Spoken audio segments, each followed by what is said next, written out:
Hello everyone, Lakhimpur जिल्लानि बगिनदी दखिनखोलाबारि गामियाव HSLC आरो HS आनजाद उथ्रिनो हानाय फरायसाफोरखौ बरायनाय जादों। गासै 9सा फरायसाफोरखौ बरायदों। HSLC आनजादाव सेथि बाहागोआव उथ्रिनो हायो 3 फरायसा। सेथि बाहागोआव उथ्रिनो हानाय फरायसाफोरनि मुं फारियै फरायनानै हिरा बसुमतारी 61.5 जौखोन्दो, दुलुमनि बसुमतारी 68.5 जौखोन्दो आरो फुंजा बसुमतारी 54 जौखोन्दो। बिसोर साथामा सेथि बाहागोआव उथ्रिनो हायो। बे हाबाफारियाव बाहागो लाहैनो हायो लखीमपुर जिल्लानि माहारियारि आफादनि मानगोनां दैदेनगिरि बिथांमोना।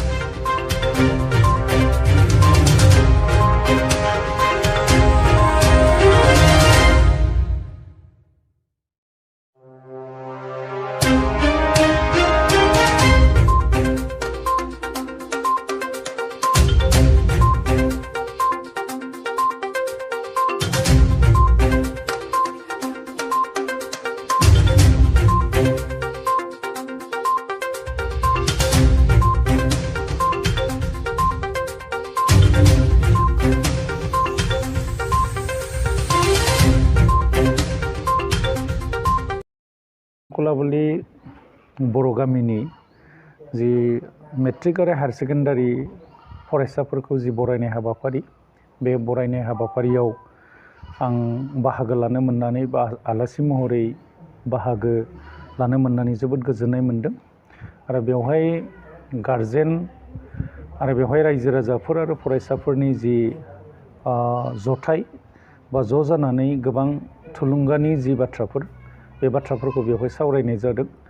आरो गामि आरो बे समाजनि जोंनि उनाव बर' हारि हिसाबै जौगालांनायनि जि हाबाफारि बा बर' स्टुडेन्टसफोरखौ जों बोरैहाय जौगालांहोनो हागोन आरो गुबुन गुबुन आयदा बिथिंफ्राव जों बोरैहाय गावखौनो राफोद एबा थियारि खालामनानै लानो हागोन, बे खोथाफोरखौ जोङो रोखा रोखायै सावरायनाय जादों। आरो आं सानो बे दिनैनि बे गोथार हाबाफारिया दक्षिण कुलाबालिनि बर' गामिनि जि रायजो राजाजों लोगोसे इयुननि फरायसाफोरखौ जोबोद थुलुंगा होगोन। गोजोन्थों। बे मोनसे मोजां कुइसन जे मेट्रिक आरो हायर सेकेन्डारि लेभेलनि दा पास जानाय बे फरायसाफोरनि थाखाय टेटआनो जा बायदिसिना साख्रिफोराव माबाफोर उसुबिदा जागोन नामा, बा इन्टारभिउ होनायाव माबाफोर उसुबिदा जागोन नामा? बेयो जेबो जानाय नङा।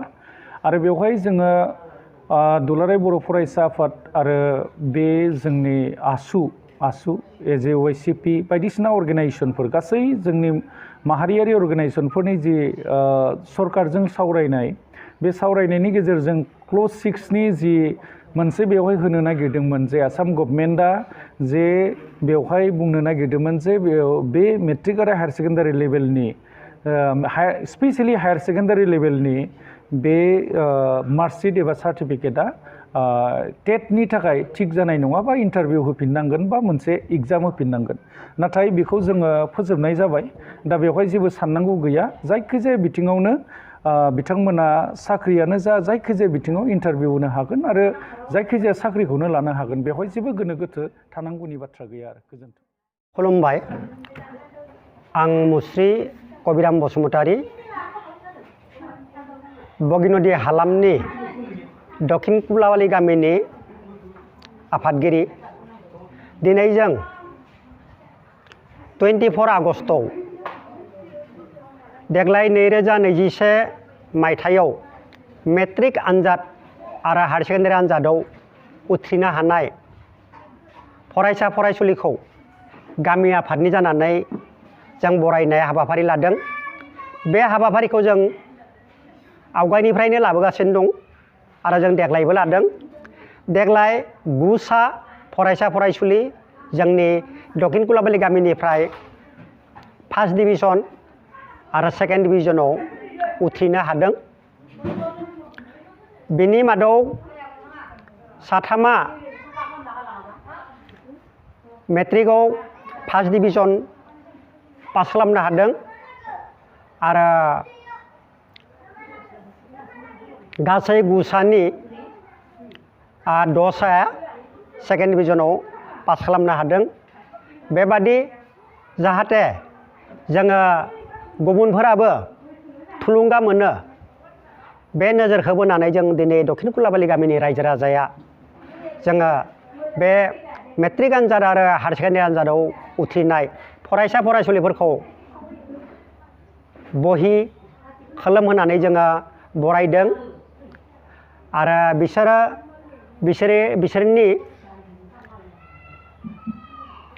इयुननि जिउ थांखिया मा बेनि सोमोन्दैबो जोङो सोंफोरनाय जादों आरो बेबादि जोङो बिसोरनि बिमा बिफाखौबो बे मेलाव लेंहरनाय जादों आरो देग्लायनि बादि फैगोन बोसोरफोरावबो जाहाथे जोंनि बे दक्षिण कुलाबालि गामिनिफ्राय आरो गोबां फरायसा फरायसुलिया मेट्रिक आरो हायार सेकेन्डारि आनजादाव उथ्रिनो हायो बेनि थाखाय जोङो प्रिपारेसन जादों आरो बेनि थाखाय जोङो लाहार फाहार खालामदों आरो बेनि थाखाय जोङो नोजोर होदों आरो दिनैनि बे बराय मेलखौ खुंनो मोननानै जोबोद गोजोननाय मोनदों।